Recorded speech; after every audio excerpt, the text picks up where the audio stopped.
sur lesquels on va pouvoir revenir. Merci Emmanuel. Et maintenant, je passe la parole à notre ami Meir Masri. Meir, vous avez le privilège des universitaires, c'est celui de prendre le temps de la réflexion. Alors vous regardez la place d'Israël dans la région et puis l'évolution de cette région. Et quand nous avons discuté en amont de cette table ronde, vous m'avez exposé quelques idées plutôt iconoclastes. J'aimerais bien que vous nous les fassiez partager.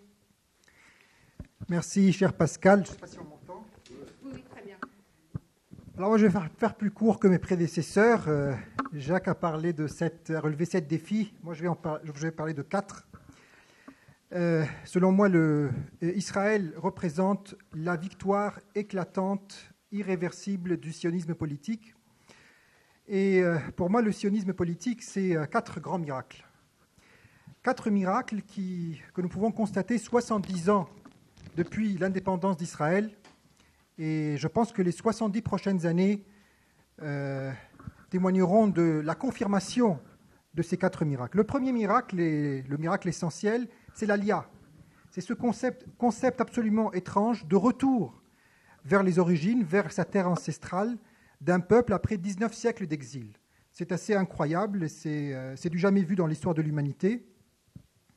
Herzl écrivait que toutes les ressources du monde ne suffiront pas pour convaincre les Juifs de retrouver leur terre ancestrale. Seule une idée peut le faire. Et cette idée-là, c'est le sionisme. Vous vous rendez compte, en 1948, un peu moins de 6% des Juifs du monde étaient israéliens ou vivaient sur la terre d'Israël. Aujourd'hui, selon le rapport annuel du Bureau central des statistiques à Jérusalem, il est question de 43%. Et on pense que d'ici quelques années, les Juifs pourront être la majorité des Juifs pourraient être israéliens. Le deuxième miracle, c'est la survie physique de l'État d'Israël dans un environnement hostile. Et j'irai encore plus loin et je parlerai de l'intégration d'Israël au sein de la famille des nations et plus précisément au Moyen-Orient. Donc là, on va en parler avec plus de précision. Le troisième miracle sioniste, c'est la langue hébraïque et plus largement l'identité hébraïque. Le fait qu'un peuple puisse retrouver la langue qu'il parlait il y a 2 millénaires sur sa terre ancestrale. C'est comme si en Égypte on parlait aujourd'hui le copte, ça veut dire l'égyptien dans la langue égyptienne, en Irak le babylonien, en Syrie l'araméen, au Liban le phénicien. Seulement en Israël aujourd'hui on parle la langue qu'on parlait il y a 2000 ans. C'est assez incroyable, Herzl lui-même n'y croyait pas, ou y croyait à moitié, puisqu'il écrivait dans son livre « L'État des Juifs » chacun viendra en Israël avec sa langue. Qui parmi nous peut s'imaginer acheter un billet de chemin de fer en hébreu ou un timbre de poste dans la langue de nos ancêtres?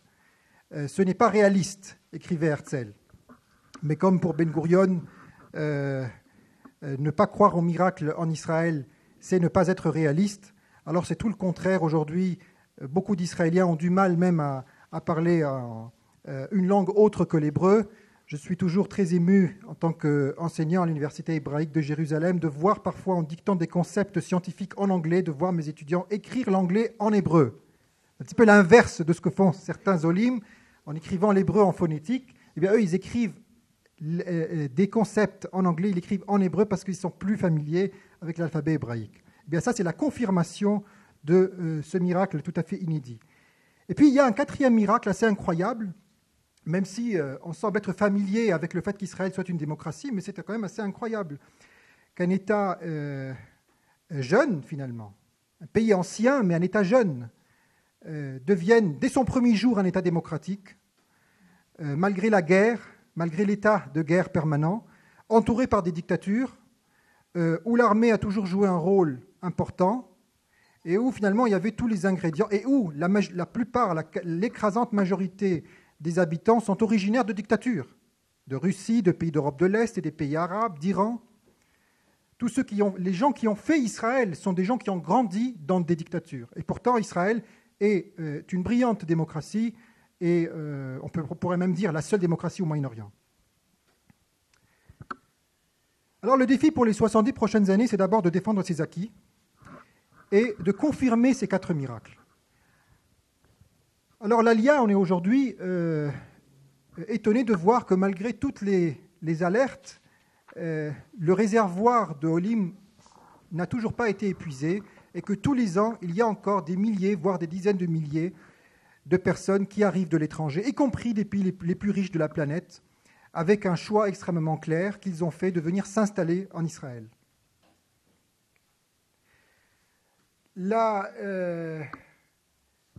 L'identité hébraïque d'Israël, que ce soit la langue ou le caractère hébraïque de l'État, que certains appelleront le caractère juif, que moi je préfère appeler le caractère hébraïque, aussi constitue un acquis assez important qu'il convient de protéger et de confirmer.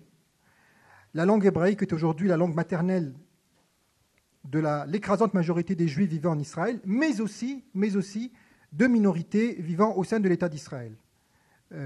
Aujourd'hui, de plus en plus d'Arabes israéliens, d'universitaires, adoptent la langue hébraïque comme langue d'expression écrite.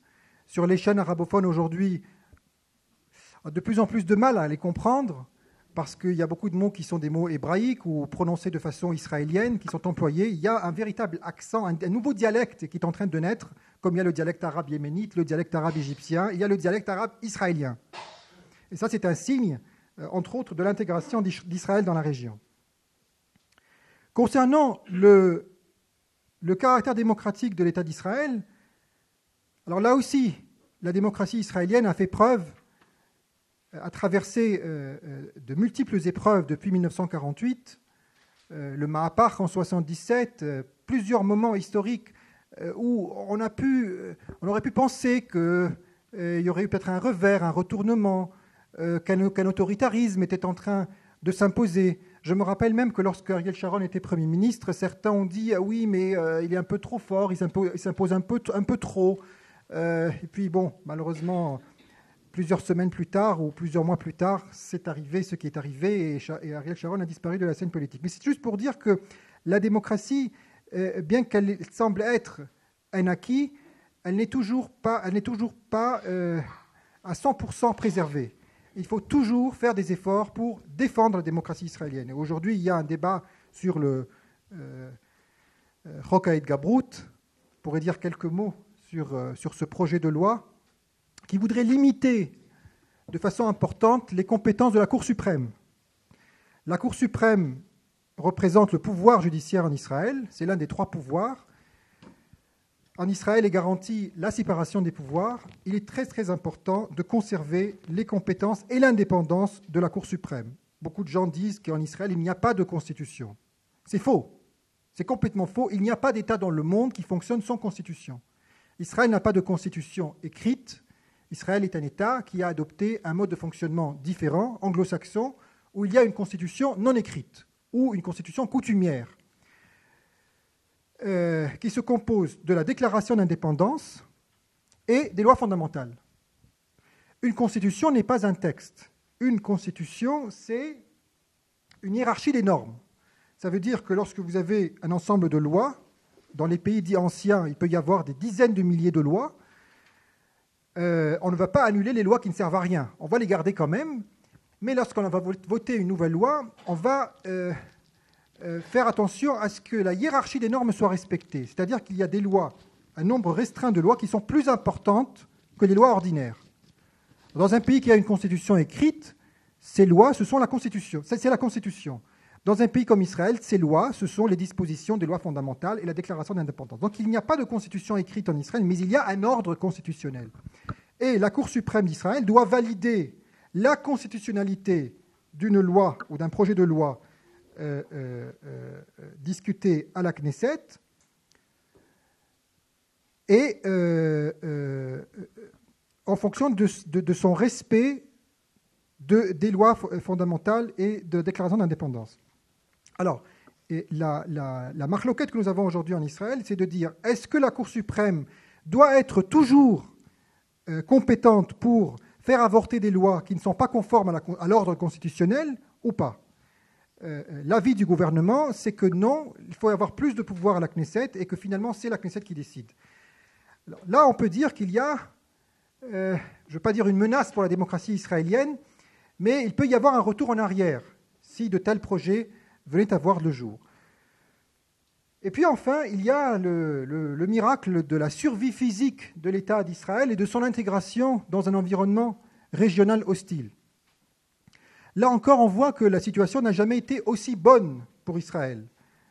Depuis la chute de l'Empire ottoman et bien entendu à partir de 1948, le Moyen-Orient a été complètement dominé, contrôlé, presque pris en otage par deux idéologies qui rejettent Israël et qui ne reconnaissent même pas son existence.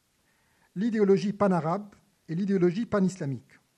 L'idéologie pan-arabe qui veut que l'ensemble des pays du Moyen-Orient, excepté la Turquie et l'Iran, font partie d'un monde arabe, pas seulement arabophone, ça veut dire faisant usage de la langue arabe, comme des pays peuvent être francophones sans être des pays français, le Sénégal, le Québec. Des pays peuvent faire usage de la langue espagnole sans être des pays espagnols, comme le Mexique et autres. Mais selon l'idéologie pan-arabe, celui qui parle arabe, celui qui est le ressortissant d'un État membre de la Ligue arabe, est automatiquement arabe. Le Moyen-Orient est une région arabe, tout comme l'Afrique du Nord. Et évidemment, dans cette configuration géopolitique, Israël n'a pas sa place, puisqu'Israël n'est pas un pays arabe. Et puis, il y a la deuxième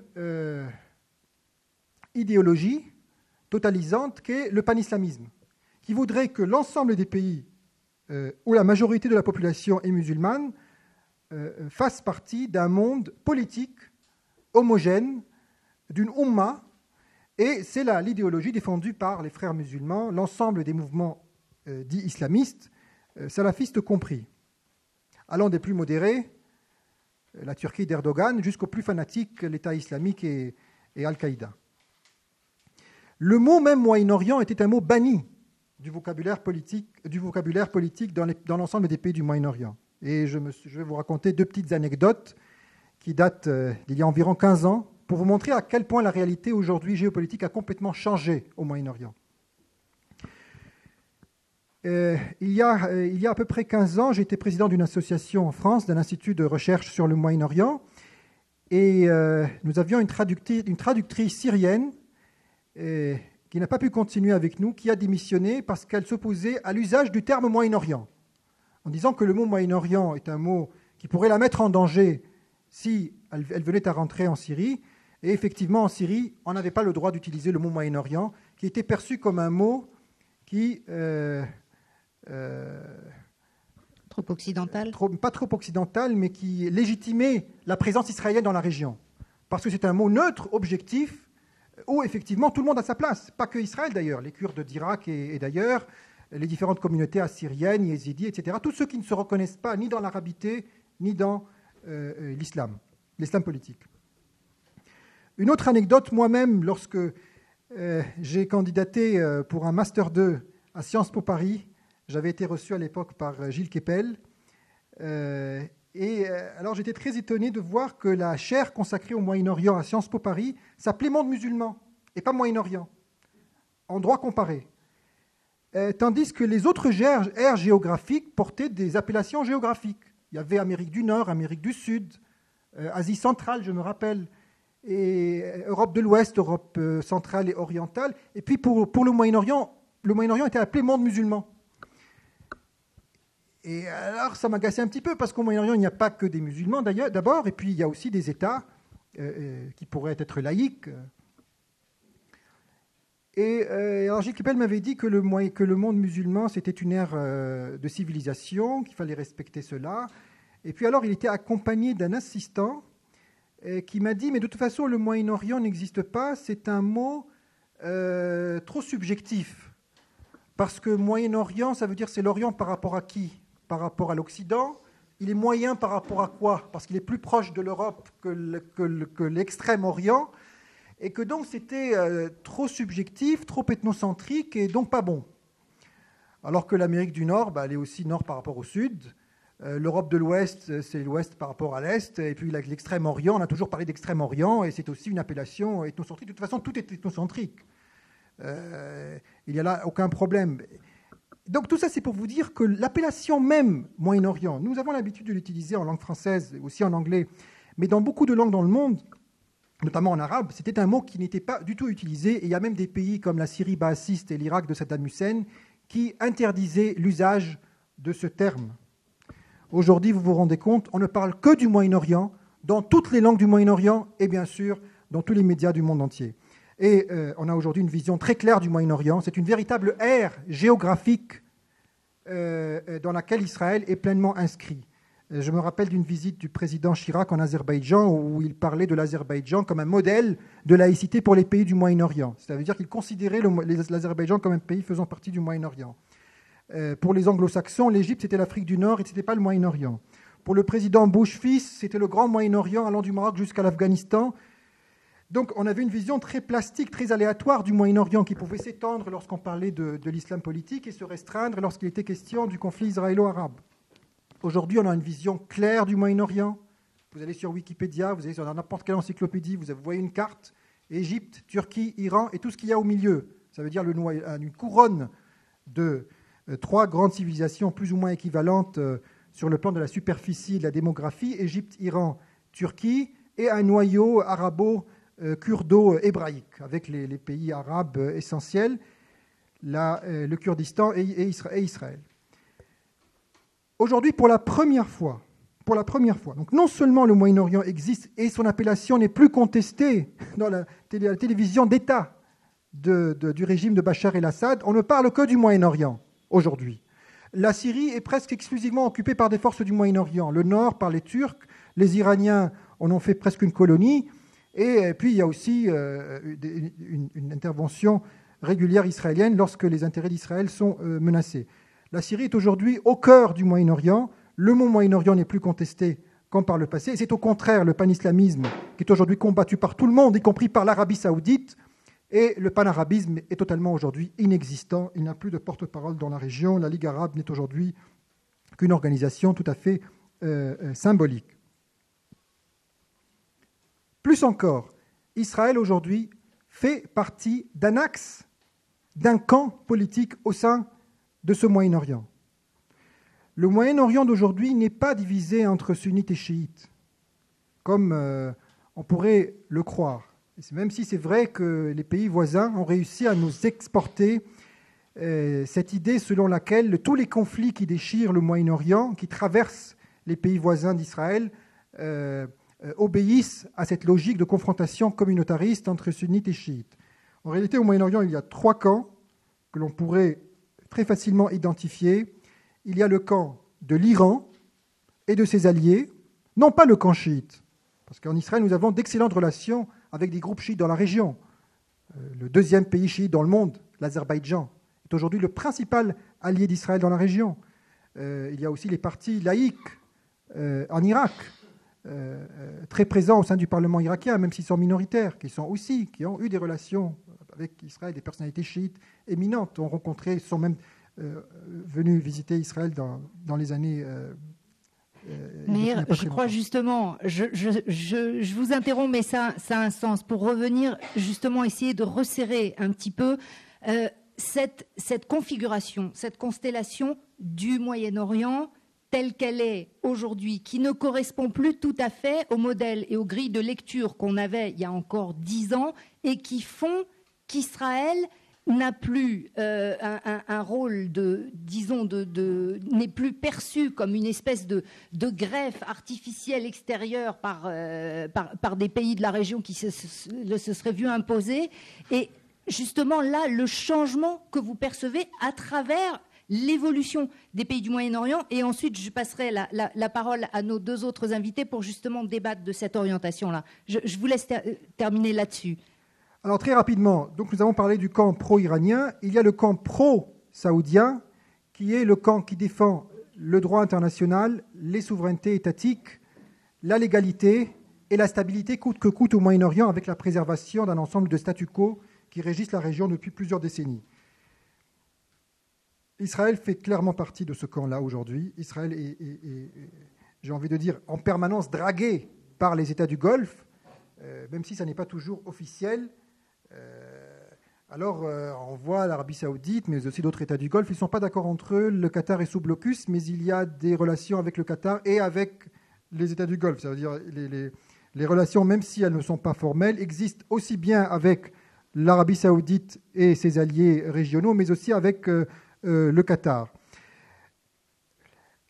Alors, on se souvient de l'épisode de l'avion du président Trump qui est arrivé de Tel Aviv directement de Riyad sans passer par un autre État. Ensuite, il y a eu un autre épisode, c'est l'avion indien qui est arrivé, l'avion qui est arrivé, qui a traversé l'espace aérien saoudien. Et puis maintenant, je crois il y a 3 semaines, si je ne m'abuse, Elal a fait la demande aux Nations Unies de pouvoir survoler le territoire saoudien. Et donc, on voit que tout ça, évidemment, c'est censé tester l'opinion publique saoudienne, en particulier l'opinion publique du Golfe plus globalement, et qu'on ne cesse de s'approcher d'une normalisation plus ou moins officielle avec ces États.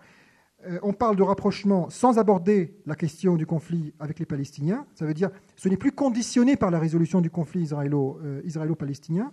Aujourd'hui, bien que ce soit une question centrale, qu'il faille arriver à un compromis historique, mais ce n'est plus une condition pour traiter avec des États dans la région et pour parvenir à des ententes avec les pays voisins. Les relations avec l'Égypte n'ont jamais été aussi meilleures. L'une des raisons pour laquelle Moubarak avait été jugé, c'était de vendre du gaz à Israël.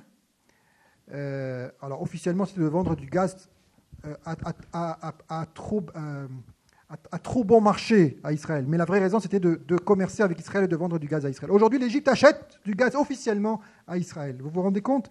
Les relations avec la Jordanie également ne cessent de s'améliorer. Les relations avec la Turquie, malgré tout ce que l'on puisse dire, n'a pas été vraiment affectée par les derniers développements. L'autorité palestinienne coordonne la coordination sécuritaire entre Israël et l'autorité palestinienne n'a pas été affectée également, même après la crise de l'ambassade, même après toutes les déclarations théâtrales du président Abbas. Israël n'a jamais été aussi intégré au Moyen-Orient, aussi accepté par l'opinion publique du Moyen-Orient. Cher Emmanuel, vous pourrez peut-être me confirmer cela. C'est exactement, vous me passez la transition. Je vous laisse finir votre phrase et ensuite, justement, je passe de dire que le ministère des Affaires étrangères, aujourd'hui, a une page Facebook, a des pages sur tous les réseaux sociaux en langue arabe, et que ce sont des pages qui sont suivies par un nombre impressionnant, des dizaines de milliers de personnes au sein du monde arabe. Ça reste une infime minorité par rapport à la démographie des pays qui nous entourent, mais c'est quand même en nombre très très significatif. Et on est très étonné d'ailleurs de constater que plus du tiers des personnes qui suivent et qui participent à ces pages sont des Irakiens, alors que l'Irak ne représente même pas 10%. Donc tout ça, c'est pour vous dire qu'il y a d'importants changements.